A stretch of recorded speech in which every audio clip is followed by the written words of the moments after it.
This is the very first scrapbook album I made, and it's about my life in college.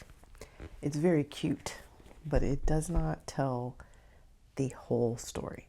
So today I'm taking this old college page and using just a few journaling prompts to completely change the story and the design. Most of my scrapbook pages over the years have full journaling and real stories. But when I pulled out my first scrapbook, I noticed something surprising.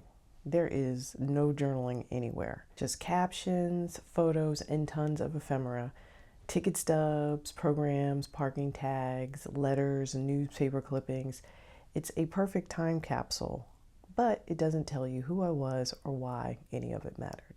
This is where journaling prompts become incredibly powerful. They don't just help you remember what happened. They also help you put words to why it mattered, even if it's only 1 or 2 sentences. And prompts just aren't for new pages. You can use them to revisit older albums like this college one and reconnect to the person you were then. So if you have old layouts that feel a little flat, this will give you an easy way to make them more meaningful. Here's the page I'm revisiting today. It's very simple, handwritten labels, no journaling, just not even any ephemera.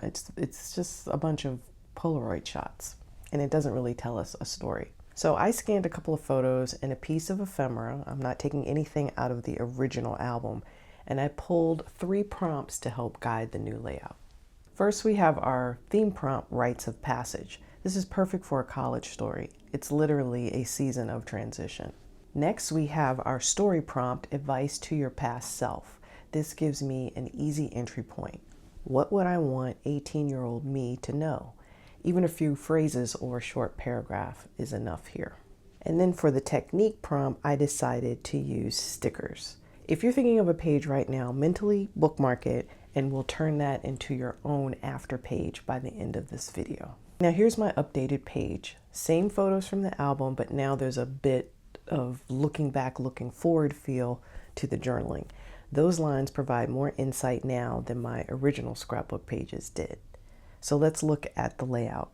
I've included cutouts of my meal card and ID card and parking tag. I wanted to kind of keep those. But then as you go down the page, you'll see a picture of me from my freshman year, my sophomore year. Above that, I've got a shot of me from my junior year. I had cut my hair short, so I thought I was doing something rebellious. And then I've got the butterflies and the soar message that goes up toward the graduation photo as I am lifting off into adulthood. And then in the bottom of the page, I've got my journaling block, which is view from this side. Actually, we're in the 21st century where all that other stuff was in the 20th century. And then the journaling just basically talks about where I was when I first started and then what it is now. So I'll just read a line. It said, "So you didn't become a journalist, so what?" Well, I'm actually kind of a journalist, just not in the traditional sense. And I did work in communications and for most of my career, but I didn't become a reporter, but I became a reporter in a different way. Your life's dreams will be realized in more creative ways than you can imagine. Of course, back then I had no idea that I would go into the craft industry and teach scrapbooking and all of that. I had no clue.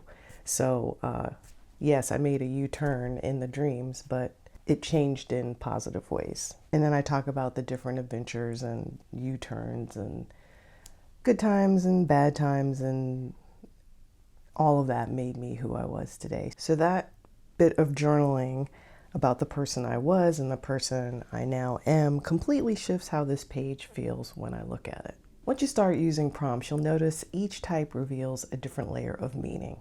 A theme prompt connects your moments to a bigger narrative. A story prompt shows you what you were feeling or experiencing, and a technique prompt just gives you a visual way to express it. Over time, you start spotting threads across your albums, things that you were learning, what stayed the same or changed, or even how you move through different seasons of your life. It gives your scrapbooks an emotional continuity you can really feel when you look back. If you've ever wanted to revisit an old scrapbook with fresh eyes, prompts give you a gentle way in. So try this. Pick an older page and write just a few lines using a prompt like advice to your past self. And tell me in the comments which moment or page you revisited or the one piece of advice you wrote to your past self. If you want more ideas like this, I send a short weekly e-newsletter dispatch called Pages in Progress. You'll find the sign up link in the description below. Thanks for watching, and I'll see you next time.